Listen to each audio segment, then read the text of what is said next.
¿Y hay gente del B? ¿Sí? Sí. Sí, bueno, miren, una noticia.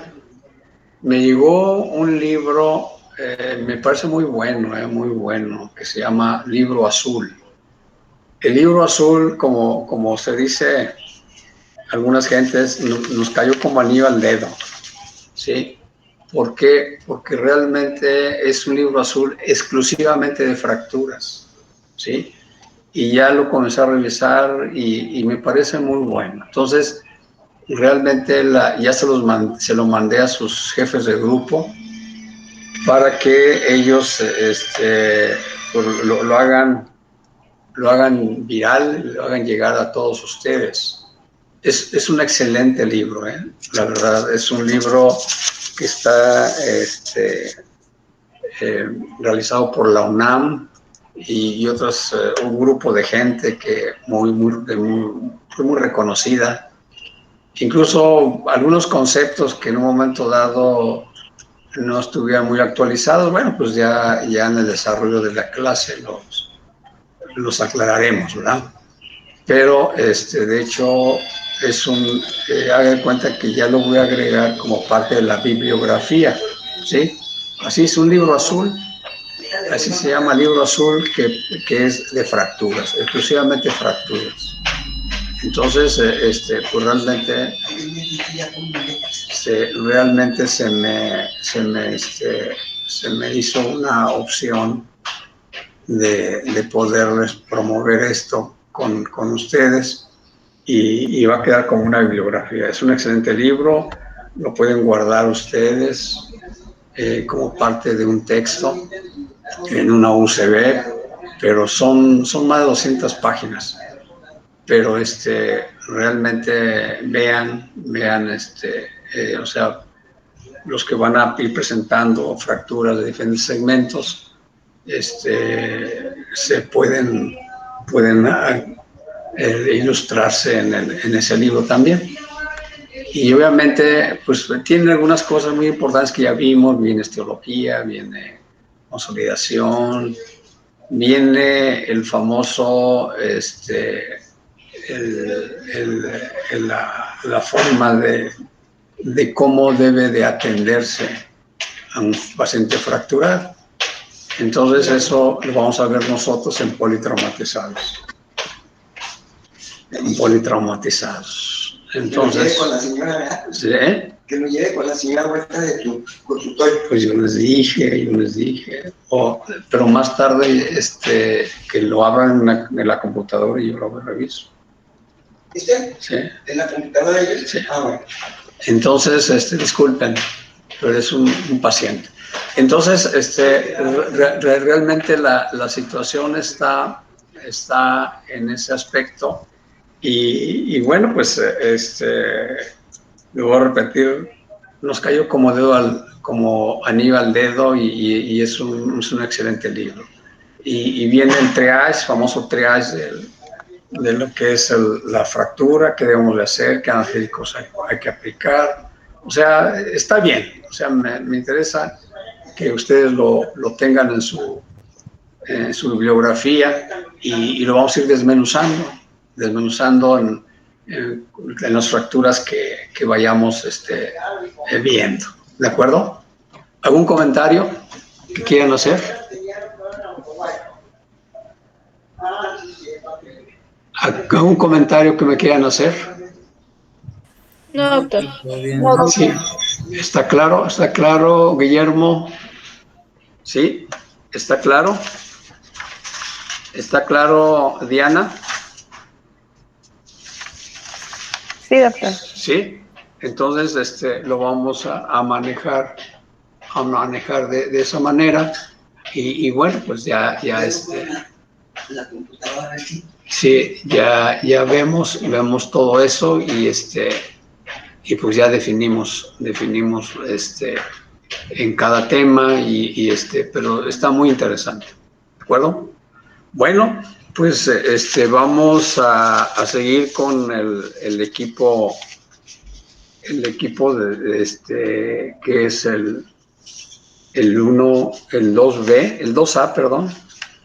sobre fracturas de miembro torácico y obviamente con lo que viene siendo las fracturas de clavícula, de húmero, de cubitus radio, etcétera, etcétera. Bueno, adelante, equipo. Adelante. Bueno, entonces Arriaga, de la Rosa, Gaitán, Madrid y Martínez son del 2A, nos van a hablar sobre fractura del miembro torácico o fractura del miembro superior. Eso es el equivalente también, es lo mismo. Adelante, adelante, equipo. Sí, buenos días, nos quedamos. Buenos días, buenos días. Bueno, vamos a continuar con fracturas del miembro torácico, miembro superior. Le hace lo que sigue, por favor. Vamos a empezar con fracturas de la clavícula. Estas fracturas vamos a ver que son frecuentes y constituyen del 4 al 10% de todas las fracturas del adulto y del 35 al 45% de las fracturas de la región del hombro. Se dan con más frecuencia en el varón. Le hace lo que sigue, por favor. En cuanto a su mecanismo de producción, más común es el indirecto por caída sobre el hombro. En el 25 al 30% de los casos el mecanismo va a ser directo, como es frecuente en los accidentes de tráfico. El tercio medio va a acumular la mayor parte de las lesiones, de modo que se ve afectado en el 75 al 80% de los casos. El 15 al 20% son fracturas del tercio lateral y únicamente el 2 al 5% van a afectar el tercio medial. Gracias, por favor. Su clasificación, bueno, hay tres. Allman establece una clasificación en 3 grupos que atiende a la localización anatómica de la fractura, como podemos ver en la tabla. Grupo 1, tercio medio, grupo 2, tercio externo y grupo 3, tercio interno. Mientras que NIR, en la columna 2, completa subdividiendo el grupo 2 correspondiente a las fracturas del tercio lateral en función de las peculiaridades terapéuticas de las fracturas según el estado del ligamento, coracoclavicular. Así, aquí las tenemos también. Y ocasionalmente se presenta un tipo especial de fractura del tercio lateral con ligamentos coracoclaviculares intactos, pero están unidos al tercer fragmento inferior. Esto va a implicar un criterio de inestabilidad y esta lesión se conoce como la fractura de la Target. Le hace lo que sigue, por favor. A ver, permítame un momentito, no le cambies, A ver, permítame. A ver, Andrea Nava. ¿Está ahí Andrea Nava? Sí, doctor.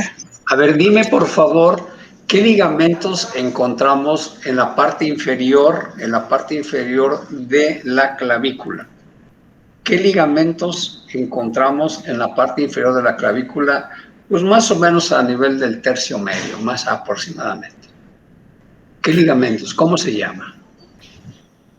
¿Es el acromioclavicular? No. ¿O es el coracoclavicular? El coracoclavicular. ¿Qué otro nombre recibe?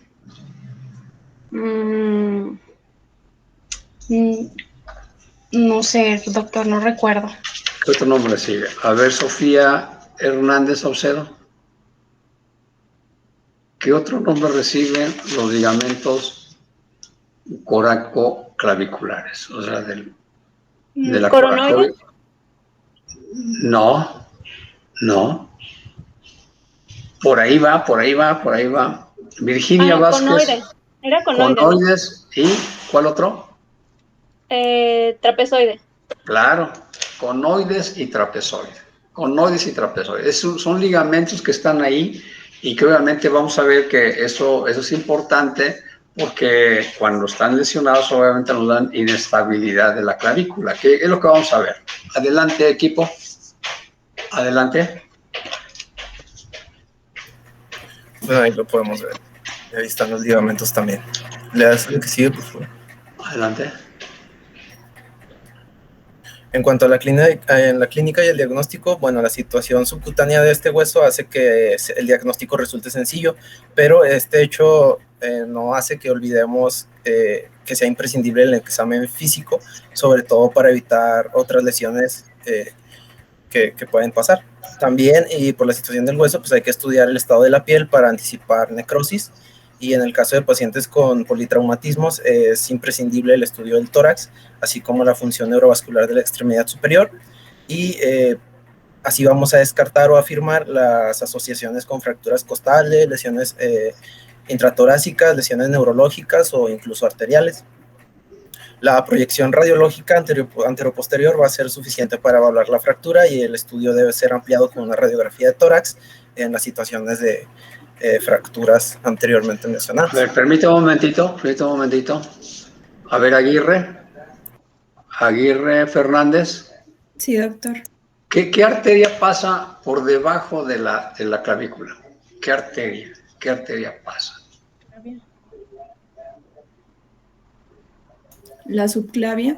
Claro, la subclavia, arteria subclavia, realmente la vena subclavia también, incluso van a ver ustedes ya posteriormente que es el área donde en la actualidad en terapia intensiva o incluso en urgencias es una manera de hacer venoclisis, hacer a través de la subclavia. Y obviamente ahí va pegado un plexo. ¿Cuál es el plexo, Michelle Salmerón? Michelle Salmerón. ¿Qué plexo tenemos ahí que pasa por debajo de la clavícula, en fin? ¿El plexo braquial? Claro, el plexo braquial que sale. ¿Dónde se origina el plexo braquial? ¿Qué raíces tiene el plexo braquial? Michelle. Se origina de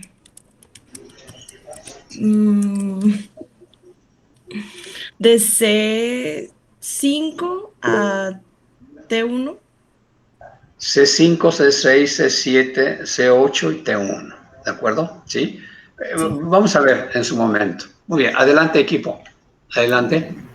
Sí, le das por favor. En cuanto al tratamiento, en niños hasta los 12 años de edad podremos aceptar cualquier forma de contacto entre fragmentos, pues esto puesto que el foco se remoldeará satisfactoriamente en meses. El tratamiento consistirá en un vendaje en 8 durante 3 a 4 semanas y las fracturas que no estén desplazadas pueden inmovilizarse con vendaje de Bellpau o Gilchrist o incluso con un cabestrillo. Y en el adulto la contención es más difícil y la consolidación va a ser más lenta. Entonces habrá que tener un seguimiento continuo. Podemos separar las indicaciones en función de los grupos de Allman, en donde el tercio medio, los pequeños desplazamientos van a corregirse mediante la reducción y la aplicación del vendaje en 8. A pesar de esto, no se ha demostrado que este vendaje sea capaz de contener adecuadamente la reducción de la clavícula, entonces el resultado en muchos casos es similar al conseguido con tratamiento inicial en el cabestrillo. Es por esto que actualmente se tiende a indicar la cirugía en fracturas con acortamiento superior a 2 centímetros. Después hay una inmovilización que se mantendrá por periodos de 6 hasta 8 semanas en función del examen clínico, del dolor y de la movilidad del foco.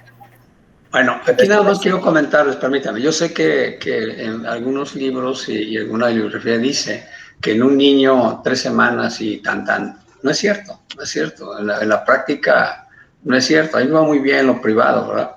Porque 3 semanas y ya comienzan a mover la extremidad y se refractura, ¿verdad?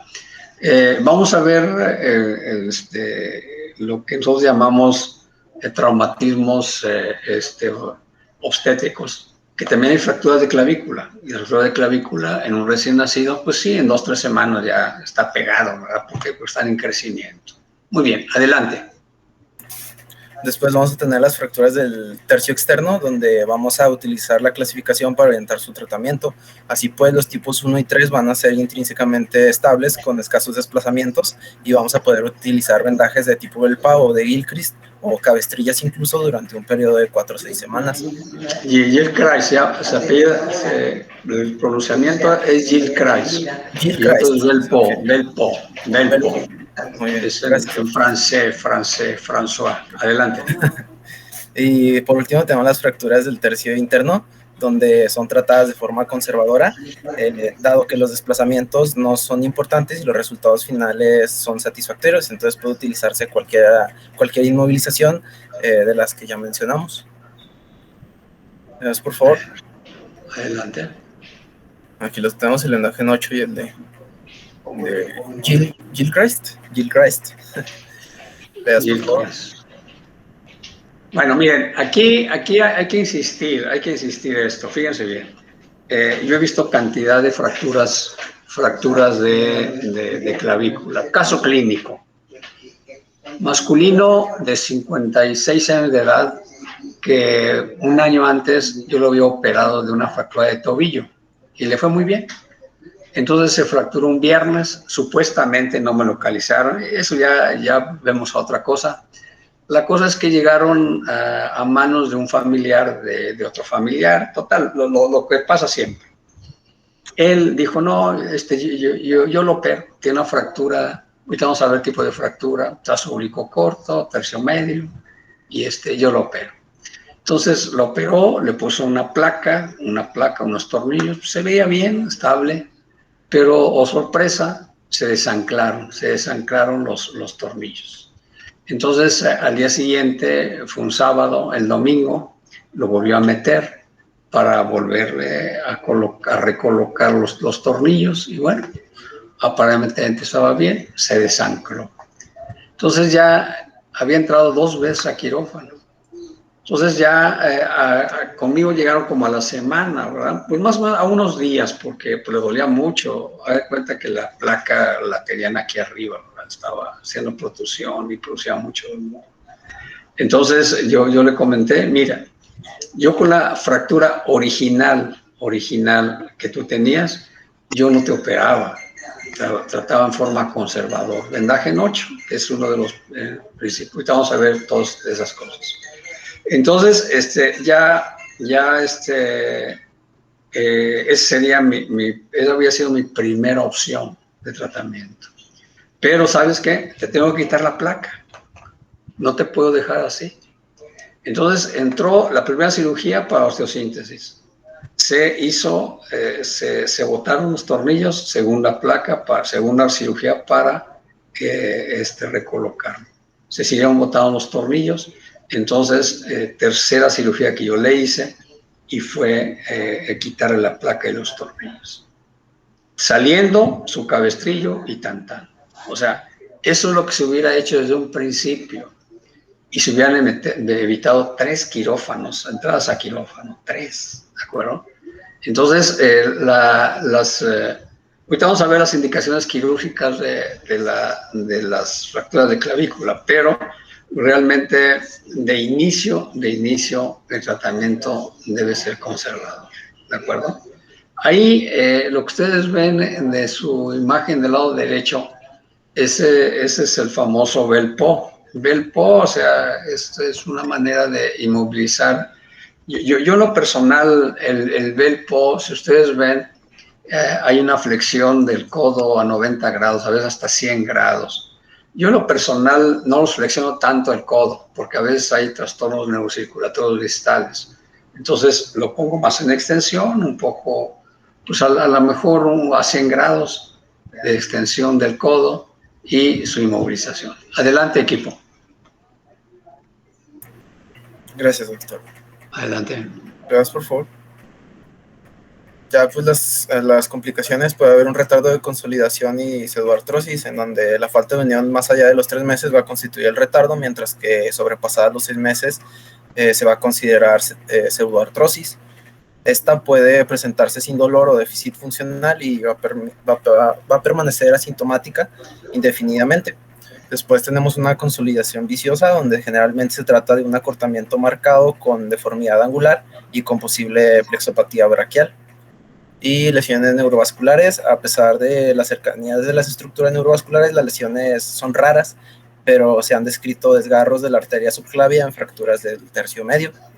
Y artrosis postraumática, donde tras las lesiones afectan a las articulaciones acromoclavicular o esternoclavicular y son sintomáticas, van a requerir un tratamiento. Permítame, no le paso, fíjate bien. Hay un error en la sudartrosis, es pseudoartrosis, o sea, es un error ahí de tecla, es sí, pseudoartrosis. Sí, dije pseudoartrosis, no, nada, es que sí me equivoqué. No, o sea, pero hay que aclarar eso, ¿verdad? Entonces, pseudoartrosis. Incluso algunos lo manejan como S. Yo lo personal es PS, pseudoartrosis. ¿Sí? Sí. O sea, es un comentario, ¿verdad? Es un comentario nada más para que obviamente todo el grupo esté consciente de ese teclazo, ¿verdad? Que hubo. Bueno, Sí, una disculpa. vamos a ver, Piedad Martínez. ¿Sabes lo que es una pseudoartrosis? Y una vez vamos a aprovechar. Pseudoartrosis. Piedad, ¿está por ahí? ¿Me escucho? Sí, adelante. Una pseudoartrosis, perdón, es cuando un hueso no se cura bien tras una fractura. Bueno, evita curar. ¿Qué otra palabra le puedes poner en lugar de curar?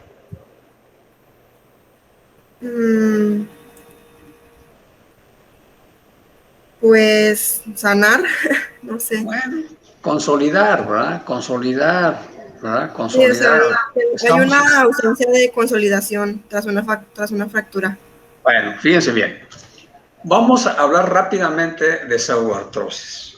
La pseudoartrosis, fíjense bien, las pseudoartrosis pueden ser congénitas o adquiridas, ¿sí? Incluso hay pacientes que pueden tener falta de fracturas, ¿sabes? Desde el nacimiento, ¿verdad? Pueden tener pseudoartrosis de fémur, de húmero, cúbito radio. No es frecuente, pero hay otras que son más adquiridas. Entonces, vamos a definir primero la pseudoartrosis. La pseudoartrosis es una falta de consolidación de una fractura en mayor de 6 meses en un hueso largo, principalmente fémur, cúbito radio, húmero, tibia, peroné, etcétera. Repito, pseudoartrosis es falta de consolidación de una fractura de más de 6 meses, ¿de acuerdo? Esto es importante, ¿por qué? Porque si una fractura no consolida y tiene 3 meses o 4 meses, se llama retardo de consolidación. Entonces, no es lo mismo pseudoartrosis que retardo de consolidación, ¿de acuerdo? Esa definición no va con la mano. En la mano, una fractura de mano, pues se nos debe de consolidar en 3-4 semanas. Metacarpianos, falanges, ¿sí? No deben de tardar más tiempo. Entonces, en la mano, si yo tengo una falta de consolidación de 2 meses o 3 meses, ya es una pseudoartrosis, ¿de acuerdo? Entonces, en la mano se acorta el tiempo para que uno diga que hay pseudoartrosis, ¿de acuerdo? Causas. ¿Cuáles son las causas? Ya dijimos, hay las causas congénitas, ¿verdad? En el cual el paciente puede salir con una fractura ya desde nacimiento, ¿verdad? Y las otras son las adquiridas. Las adquiridas, ¿cuáles son? Por ejemplo, son aquellas fracturas que por circunstancias no fueron inmovilizadas correctamente, no se hizo una osteosíntesis correcta y adecuada. También un paciente que tuvo una fractura expuesta y que originó una osteomielitis, esto es causa de pseudoartrosis. Hay causas metabólicas, el diabético, el hipotiroideo, ¿sí? El paciente con problemas de tipo metabólico locales. Entonces, eso nos puede originar una pseudoartrosis. Tumores, por ejemplo, también nos puede originar una pseudoartrosis. ¿Cuáles serían los datos clínicos? Pues aquí va a ser diferente. Por ejemplo, en una fractura de fémur, ¿verdad? Si el paciente tiene osteomielitis, va a estar asociado a una fístula, y esa fístula puede tener meses o años. Eso vamos a ver cuando veamos osteomielitis, o sea, cuando veamos infecciones óseas.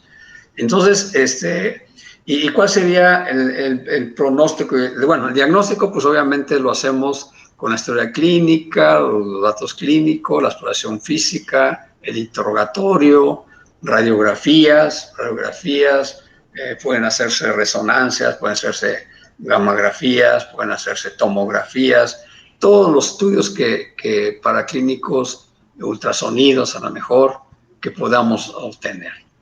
Y el pronóstico de tratamiento, pues obviamente va a ser bueno para la vida o malo para la vida, según el lugar donde se encuentre, y el malo para lo estético, ¿verdad? En relación al tratamiento, ¿cuál va a ser? El tratamiento va a ser la causa. Si yo tengo el problema de que es una osteomelitis, pues tengo que quitar la infección, ¿verdad? Y se puede quitar la infección cortando los huesos, haciendo osteosíntesis, poniendo clavos, etcétera, etcétera. La otra es poniendo injerto autólogo del paciente, poniendo injerto de un banco de sangre, dar medicamentos, dar el recoverón, dar los bisfosfonatos, o sea, dar el tratamiento que necesita el paciente. Y obviamente también en diabético, pues controlar su azúcar, ¿verdad? Controlar su problema metabólico, el hipotiroideo, el tumor, etcétera, etcétera. ¿De acuerdo?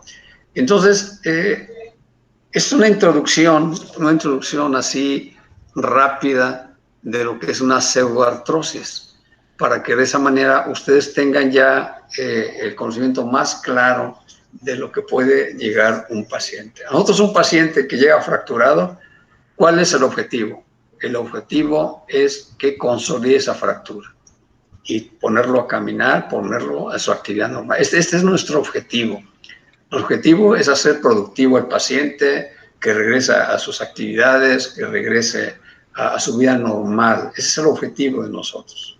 Pero obviamente en ese caminar de la consolidación de esa fractura, pues pueden existir varias situaciones. ¿Alguna pregunta de esto, de la pseudoartrosis? ¿Jóvenes? Doctor, ¿podría repetir en qué consiste el retardo de la consolidación, por favor? El retardo de la consolidación es cuando son menos de 6 meses. O sea, es de 6 meses o más cuando es una pseudoartrosis. Pero si el paciente no consolida y tiene 3 meses, tiene 4 meses, tiene 5 meses, ese sería un retardo de consolidación. ¿De acuerdo? ¿Sí? Sí, gracias. ¿Alguna pregunta? Yo tengo una pregunta. A ver, Carlos, ¿qué pasó? Mire, hace tiempo, ya tiene bastante, antes de entrar a la carrera, yo tuve una, no sé si fue una fractura o algo así, a nivel de la articulación del metacarpo con la primera falange, o sea, en el pulgar. Entonces, mi duda es, con esa lesión que se tiene, a veces yo todavía o todos los días siento como que hay cavitación y como que truena. Entonces, ¿es un riesgo para desarrollar en un futuro, no sé, pérdida de cartílago o algo así? Bueno, sí, mira, yo pienso que aquí, ¿qué tiempo tienes de esa lesión? Pues fue desde hace más de unos 3 años, yo creo. 3 años, 4 años. Sí, o sea, lo que llevo en la carrera. Bueno, ok. Entonces, ¿qué hay que hacer en este caso? Lo que hay que hacer es tomarte una radiografía AP y oblicua de la articulación metacarpofalángica, y entonces ver las condiciones de cómo está esa articulación, ¿sí? Y ahí se va a dar uno cuenta el tipo de fractura, cómo fue. ¿Se te inmovilizó? ¿Te operaron? ¿Qué fue lo que pasó? No, pues solamente sentí el dolor y lo dejé pasar, o sea, no hice nada. Eso es. Entonces ya estás ahorita con una secuela, tienes una secuela, ¿de acuerdo? Entonces sería ver cómo una radiografía AP oblicua, la que quieras, lo comentamos en la clase, como quieras, y ya vemos qué hacemos, ¿de acuerdo? Gracias, doctor. De acuerdo, André. ¿Alguna persona más? ¿Con un comentario? Entonces quiero que quede bien claro, bien claro. Es falta de consolidación de una fractura, ¿sí? Pseudoartrosis, algunos consideran, según composición, según la composición de esa palabra, es una falsa articulación. O sea, es un lugar donde hay movimiento, ¿verdad? Pero que no es articulación, ¿verdad? Entonces, es una pseudoartrosis. ¿Quedó claro?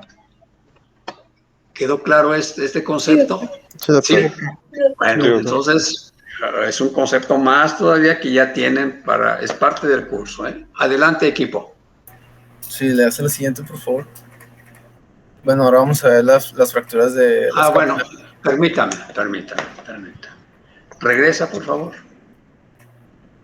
Bueno, yo voy a decir cuáles son las indicaciones quirúrgicas absolutas de una fractura de clavícula, ¿sí? Primero, una fractura expuesta. Una fractura expuesta, pues tenemos que hacer mínimo una debridación, un lavado quirúrgico. Entonces, es una indicación quirúrgica, ¿sí?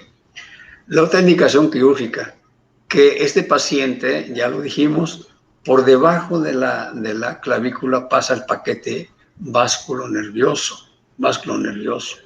Y ese paquete vasculonervioso puede estar afectado, o sea, el paciente puede estar no alineada la fractura, desplaza, se van hacia abajo y nos puede dar una ruptura de la arteria subclavia. Caso clínico, paciente masculino de 30 años de edad que tuvo una fractura con lesión vascular. Yo estaba trabajando todavía en el Centro Médico Torreón, me hablan de la 71, estaba de noche, entonces llegó un paciente creo que era de San Luis Potosí, era parece que de Durango. Entonces llegó y realmente con lesión vascular. Entonces me hablan, ¿qué fue lo que hice? Pues entré, hice la reducción y la fijé. Y obviamente después actuó el vascular, el angiólogo, para poner injertos, hacer un puente y entonces promover la circulación, ¿sí? Entonces, un angiólogo no puede actuar si no están fijas las fracturas, ¿eh? O sea, no necesitan necesariamente. O sea, por eso somos un equipo. Entonces, después voy a contar otros problemas que he visto, pero es un caso real. Ese paciente tuve que entrar primero, reducir, fijar la fractura, y ahora sí, angiólogo, haz lo que quieras. O sea, el hueso está fijo, no se va a mover y haz lo que tengas que hacer. ¿De acuerdo? Entonces, esa sería la otra indicación expuesta, lesión vascular nerviosa. La otra, que uno de los fragmentos se nos vaya hacia abajo, o sea, que nos vaya a perforar el pulmón y entonces origina un hemotórax o un hemoneumotórax, ¿sí? Entonces sería la otra indicación quirúrgica, ¿de acuerdo? La cuarta indicación quirúrgica, es la pseudoartrosis, falta de consolidación. Algunas personas, y principalmente cuando son mujeres, me han llegado conmigo y donde se ve el pico de la fractura. Entonces, indicado está cuando en un momento dado uno de los picos nos puede necrosar la piel, entonces ahí sí hay que hacer una reducción, ¿sí? Por estética, sí y no. ¿Por qué? Si en un momento dado llega una persona que quiere por estética, pues obviamente se le va a hacer mínimo una incisión de 4 o 5 centímetros. Entonces ya no va a quedar, ya no va a quedar sin cicatriz, va a tener una cicatriz. Y obviamente va a tener ahí, obviamente el material de osteosíntesis. Entonces, estéticamente, pues no veo la razón, ¿de acuerdo? Entonces, es unas indicaciones quirúrgicas, ¿verdad?, de las fracturas de clavícula. Las demás, el tratamiento debe ser conservador. Bueno, aquí vamos a ver, faltó otra parte de las clavículas, que es la luxación acromioclavicular. La luxación acromioclavicular no hay fractura, la parte acromioclavicular está desplazada, se ve ahí como una antena, ¿verdad?, del paciente, pero ahí más que todo lo que yo les decía, de que está lesionado el ligamento conoides y trapezoide. Ahí es una indicación quirúrgica, y pues realmente sería la otra. ¿De acuerdo? ¿Sí? Adelante, equipo. Sí, das por favor. Ahora sí vamos a continuar con las fracturas de la escápula. Estas son relativamente raras y representan el 1% de todas las fracturas y el 3% de las de la cintura escapular y el 5% de las del hombro. Das por favor. Sus mecanismos de producción suelen ser el resultado de traumatismos de alta energía, por lo que conllevan una alta incidencia a lesiones asociadas. La asociación más frecuente es la fractura de arcos costales ipsilateral, que alcanza el 27 al 50% de los pacientes. Otras posibles son las pulmonares en forma de contusión y hemoneumotórax, que representan del 16 al 40% de las fracturas ipsilaterales de la clavícula, y también lesiones del plexo braquial y de la arteria subclavia, que representan el 12% de las fracturas. Su mecanismo de producción es generalmente el traumatismo directo y pueden producirse lesiones por transmisión de fuerzas de manera indirecta a través del brazo o por abulsión. ¿Te das, por favor? En cuanto a su clasificación, pues se separan según su localización anatómica. La distribución corresponde a la siguiente proporción: el cuerpo del 35 al 43%, el cuello del 26%, glenoides del 10%, el acromion del 8 al 12%, la espina del 6 al 11% y apófisis coracoides del 5 al 7%. Las fracturas de la glenoides van a producirse por traumatismo directo sobre la cara lateral del hombro o por compresión axial indirecta. Las fracturas del cuello de la escápula se producen por traumatismo directo y son extraarticulares y no suelen tener desplazamientos importantes, salvo en casos de que se asocien con otras lesiones. ¿Le das, por favor? En cuanto a la clínica y diagnóstico, pues los signos y síntomas están desdibujados por la clínica del politraumatismo, y las fracturas son visibles en la radiografía de tórax, cuya realización es obligatoria. Permítame, ¿está cueto? ¿Está cueto? Sí, doctor. ¿Cueto? ¿Sí está? Sí, doctor. Cueto, ¿entras y sales? ¿Qué está pasando contigo? No, me estaba fallando el internet, doctor. Mira, es que yo me estoy dando cuenta quién entra y quién sale. Por ejemplo, salió Pamela. ¿Sí? Entonces, sí, no, aquí por la tecnología no hay problema, ¿sí? El problema está que se salgan en forma intencional, porque ese tiene 0. No. Bueno, también eso me pasó ayer. Yo ya les he dicho las razones. Yo lo estoy detectando, y aquí obviamente yo tengo mis listas, y sí que está saliendo, quién no está saliendo, en fin. Entonces, tengan cuidado. ¿De acuerdo? Sí, eso también me pasó yo, pero... Entonces, vamos a ver. López Orozco. Sí, doctor. A ver, descríbeme la imagen del lado izquierdo de la fractura de clavícula. A ver, descríbemela. Ya vimos la clasificación de las fracturas. Ahora, descríbemela. O sea, de la clasificación y eso. A ver, descríbeme esa imagen de la fractura de la clavícula. Pues es una fractura bifragmentada. Bueno, Sí. nada más son 2 pedazos. Sí, bifragmentada, ¿qué más? En el tercio medial de la clavícula. Tercio medial, o sea, diaficiaria. ¿Qué más? Pues se ve que está como desplazada. Está angulada, ¿sí? Está angulada, pues desplazada. ¿Qué más?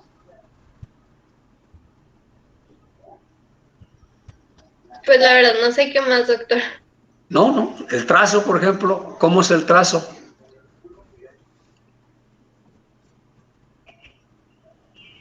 Pues ¿Es un trazo transverso? ¿Es oblicuo corto? ¿Es oblicuo largo? ¿Cómo es el trazo? Bueno, yo lo veo transverso. Bueno, está medio oblicuón, ¿verdad? Oblicuo corto, ¿sí? Oblicuo corto. ¿Cuál es la diferencia de oblicuo corto y oblicuo largo? La verdad no me acuerdo, doctor. ¿Perdón? Que no me acuerdo, pero no sé si son de que los centímetros del tamaño. Sí, está bien, pero ¿cuál es la diferencia? A ver, ¿cuál es la diferencia, Guadalupe Ríos Castillo? De oblicuo corto y oblicuo largo. Doctor, ¿le puedo decir yo? Sí. A ver, permítame, dé la oportunidad al Ríos Castillo. Que el corto es menor a 2 centímetros y el largo... ¿Menor qué? ¿El ¿Menor corto qué? es menor a 2 centímetros? Ok. A ver, Reina. El largo debe de medir 2 veces más que el diámetro del hueso, de la diáfisis. Es en relación, no centímetros, jóvenes, no en centímetros.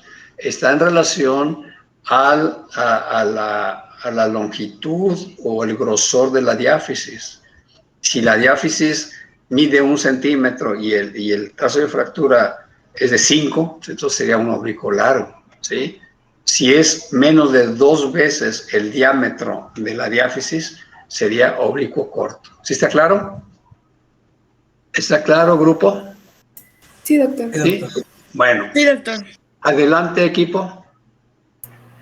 Bueno, y en los signos y síntomas podemos tener edema, crepitación y hematoma localizados asociados a dolor e impotencia funcional sugestivos a la fractura. El examen se va a completar con un estudio neurovascular de la extremidad. Entre las proyecciones radiográficas de estas fracturas van a estar la anteroposterior y la lateral, ambas en el plano de la escápula y de la axilar. Podemos ver ahí. ¿Le das, por favor? Y también axiales, pero bueno, adelante. Sí. Tratamiento, bueno, una vez ya tenidos en cuenta el estado general del paciente y las lesiones, el enfoque terapéutico de estas fracturas son conservadores. Su consideración quirúrgica merece las fracturas con gran desplazamiento, intraarticulares y hombros flotantes. El tratamiento ortopédico va a incluir inmovilización mediante el cabestrillo o vendaje de Gilchrist para anular el peso del brazo, mientras que las fracturas de la glena requieren un seguimiento radiográfico, y también tenemos que descartar la existencia de desplazamientos secundarios. En general, tras 6 semanas de tratamiento puede interrumpirse la inmovilización y el resultado funcional pues va a ser bueno. La cirugía va a tener en consideración la capacidad de mejorar la situación inicial en los casos especiales de gran conminución. Esto pues debido a la particular anatomía de la escápula. ¿Le das, por favor? Después tenemos las fracturas de la extremidad proximal del húmero. No, nada más permítame. La mayoría, ya incluso dijimos en la anatomía de la escápula tiene, ¿cuánto dijimos que tiene grosor? ¿Cuánto tiene grosor? ¿Cuánto tiene de grosor? 2 milímetros. ¿Cuánto?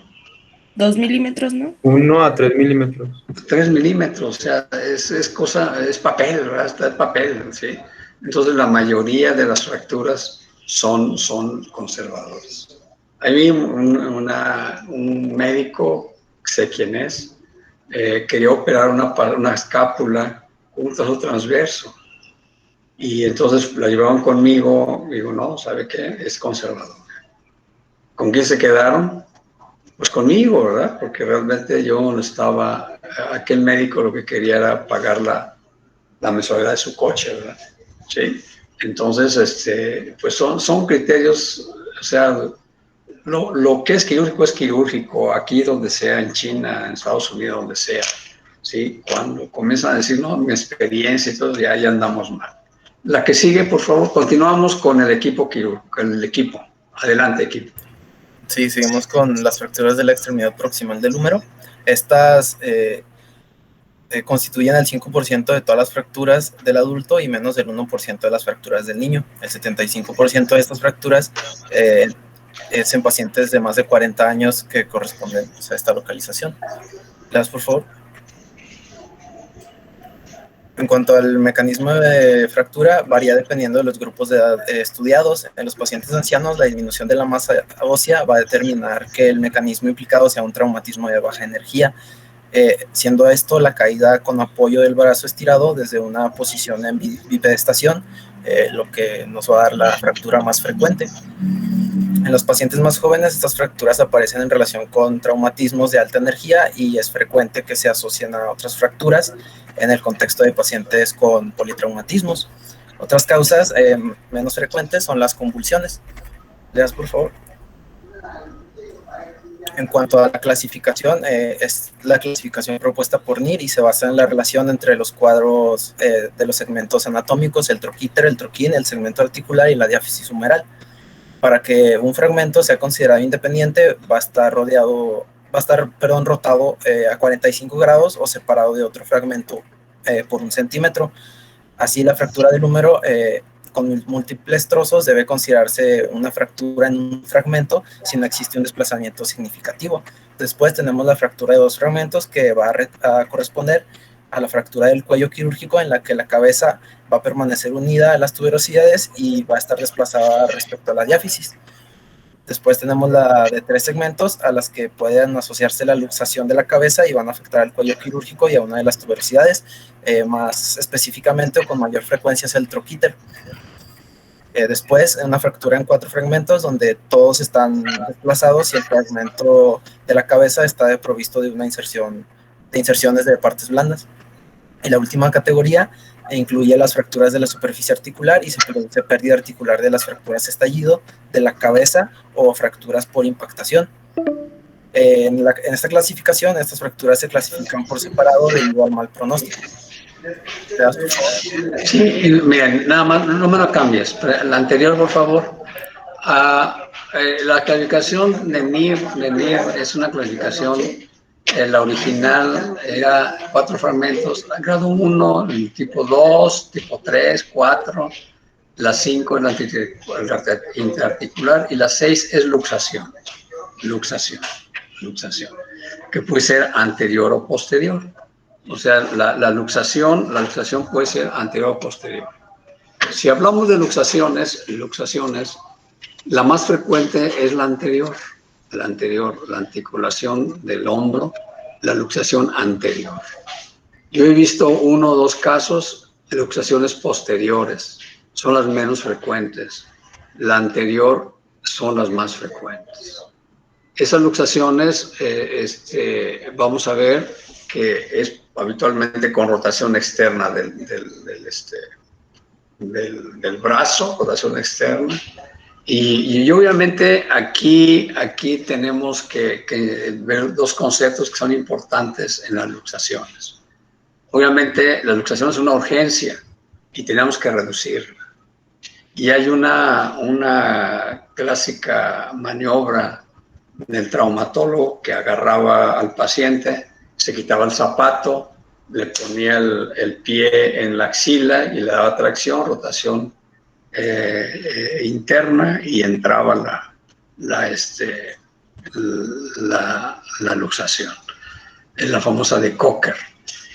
Pero realmente en la actualidad lo que hacemos en una reducción de una luxación es introducimos un cabestrillo. A veces yo lo que hago es al paciente, está consciente, en una silla, en un respaldo, anclo ahí lo que viene siendo el respaldo, lo anclo ahí, le doy tracción hacia abajo y habitualmente entra. La otra es que el paciente en decúbito dorsal le ponemos un esparadrapo, un campo en la luxación, en la axila, una persona le estira hacia cefálico y el ortopedista le hace tracción lentamente y entra. Habitualmente entra, no hay ningún problema. Siempre y cuando no sean recientes, ¿verdad? Cuando no son recientes, a veces nos llegan después de una semana, 4 o 5 días, todavía hay contractura muscular y habitualmente lo tenemos que meter a quirófano. Entonces, aquí yo quiero meter 2 conceptos. Uno, que es la famosa luxación inveterada. La luxación inveterada es aquella luxación, ¿verdad?, que tiene meses de luxado. Es una fractura inveterada. Y también tenemos luxaciones recidivantes. Las luxaciones recidivantes son aquellas que tienen 3 o más luxaciones en un año. No olviden esto, son conceptos actuales, ¿sí? Luxación recidivante de hombro es aquella que tiene 3 o más luxaciones en un tiempo de un año, ¿sí? Yo tengo casos clínicos, o una abogada que tenía ya como 40 luxaciones, ya dormida, nada más hacía rotación externa, se luxaba y ella misma se lo metía. Obviamente, con el tiempo, pues todo eso le va a repercutir obviamente en el cartílago. Entonces, todo esto se los comento para que ustedes sepan esos conceptos. Luxación recidivante de hombro es aquella en la cual tiene 3 o más luxaciones en un periodo de un año. Y habitualmente esas luxaciones recidivantes son quirúrgicas.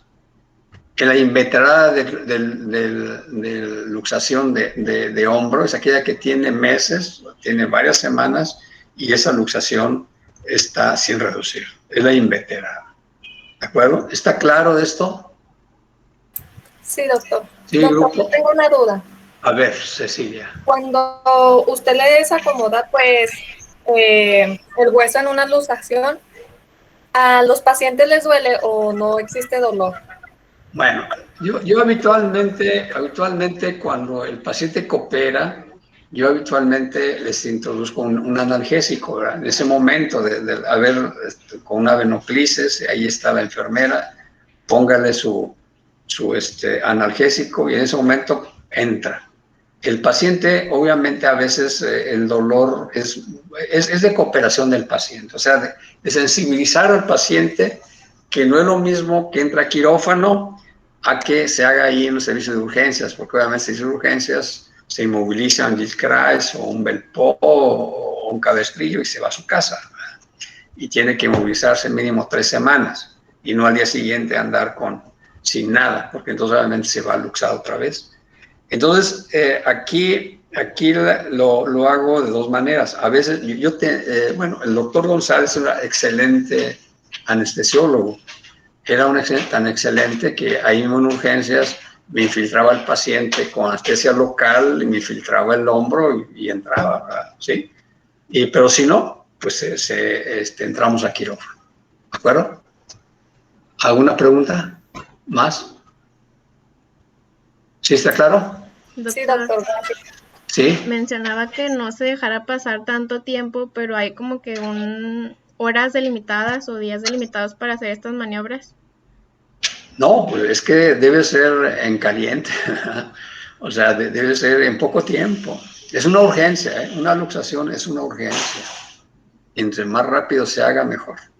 ¿Por qué? Porque si no puede tener trastornos vasculares, trastornos nerviosos, y además es un dolor intensísimo, ¿eh? Un dolor intensísimo. ¿Nadie se ha luxado el hombro dentro de mis alumnos? ¿Nadie? Yo, doctor. Bueno, sí. ¿Cuántas llevas? ¿Es una? Sí, nomás una, y tenía como 4 años. Cuando 4 años.